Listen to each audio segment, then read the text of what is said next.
Et du Seigneur, bonjour à tous et à toutes. Vous faites bien de vous connecter sur cette chaîne. C'est reparti en ce 5 mars 2021 pour une nouvelle halte spirituelle pour la journée. Que l'Esprit du Seigneur nous aide à avancer alors que nous sommes dans le désert avec le Seigneur qui marche vers sa croix, qui marche vers notre salut pour nous conduire dans l'amour du Père. L'évangile de ce jour est un extrait de Matthieu au chapitre 21, versets 33 à 43, 45 à 46. Les frères ne s'entendent pas toujours très bien, en général dans notre monde, dans notre vie, dans la société humaine. Il n'est pas rare que les frères et sœurs se séparent au cours de leur vie.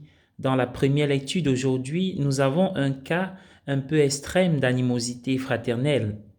Jacob avait 12 fils et son préféré était son plus jeune fils, Joseph. Les frères de Joseph voulaient le tuer et l'auraient fait sans l'intervention d'un des frères, Ruben. En conséquence, Joseph a subi le sort moins enviable d'être jeté dans un puits vide. C'est la jalousie qui a alimenté l'antagonisme des frères de Joseph. Ils reconnaissaient qu'il était le favori de leur père, son manteau aux nombreuses couleurs étant un symbole de ce favoritisme. Dans le langage de l'évangile d'aujourd'hui, Joseph était la pierre rejetée par les bâtisseurs. Pourtant, cette pierre rejetée est devenue la pierre angulaire. Joseph fut finalement amené en captivité en Égypte. Là, ses capacités naturelles lui ont permis d'occuper une position très importante dans la fonction publique égyptienne.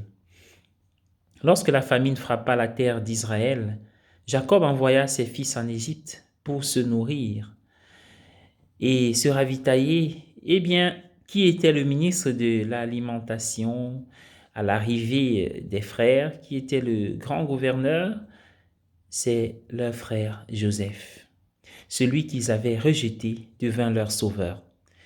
L'Église primitive voyait dans l'histoire de Joseph un symbole de l'histoire de Jésus.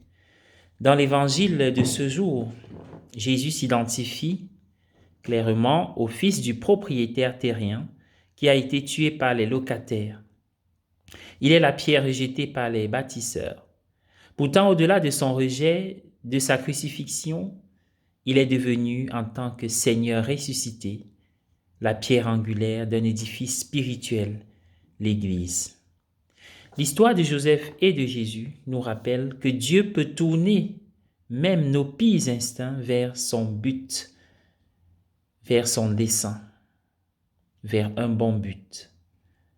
Dieu travaille toujours à faire sortir le bien du désordre que nous créons parfois. Cette prise de conscience peut nous donner de l'espoir lorsque nous sommes tentés de nous laisser décourager par les conséquences de nos propres échecs. Voilà. Que nous soyons réconfortés quand parfois nous imaginons, nous pensons aux conséquences de nos échecs, réconfortés par l'idée que même là, le Seigneur peut retourner les choses en notre faveur, en faveur de notre salut. Je vous invite à prier avec moi. Au nom du Père et du Fils et du Saint-Esprit. Amen. Méditons la 10e station et prions le Seigneur. Ô Seigneur, qui avez été dépouillé de vos vêtements, partagés en 4 parts entre les soldats, aidez-moi à renoncer à mes ressources, fruits de toute une vie, pour le bénéfice de l'autre.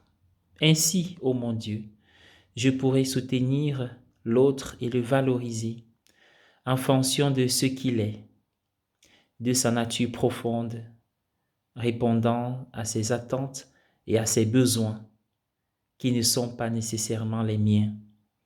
Soutenez-moi également, Seigneur, dans l'apprentissage de la vertu de justice qui me permettra, face à l'autre, de m'établir dans une relation d'échange et de partage avec lui, et ce, dans la reconnaissance de sa différence. Amen. Nous t'adorons au Christ et nous te bénissons parce que tu as racheté le monde par ta sainte croix. Au nom du Père et du Fils